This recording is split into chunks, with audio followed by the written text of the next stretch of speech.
But if you've been feeling down about where we're headed with the pandemic, you're not alone. Millions of people right now are experiencing COVID fatigue. Scripps reporter Dan Grossman explains how the war against an invisible enemy is also a war against exhaustion.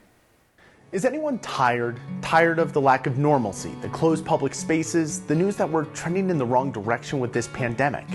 COVID fatigue is a real thing, and it's literally affecting billions of people around the world.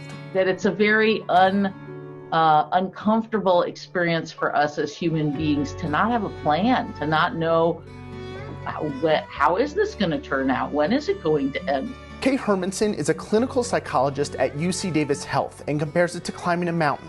You're going up, and just when you think you've hit that peak, you realize it's a false summit and see this daunting hill still lying in front of you.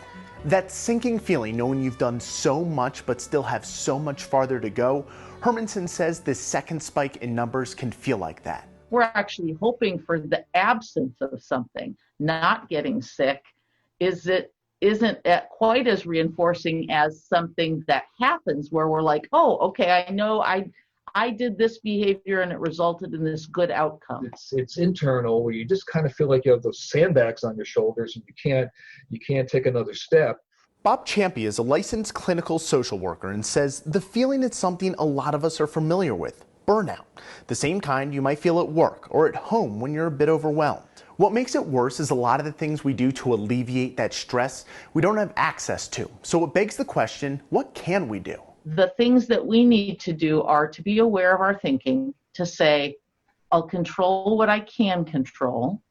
I'll take it a minute at a time. Some people call them bite-sized pieces. Champy and Hermanson say the idea is to make this situation more manageable. Instead of looking at this daunting whole, we break it up into more manageable parts. Small victories that can give us that sense of reinforcement the situation can lack. It may even be a little bit of learned helplessness, which is that idea that in certain circumstances where we feel like nothing that we do is good enough, nothing that we do keeps bad things from happening, we kind of give up. Another thing they suggest is adjusting our mindset.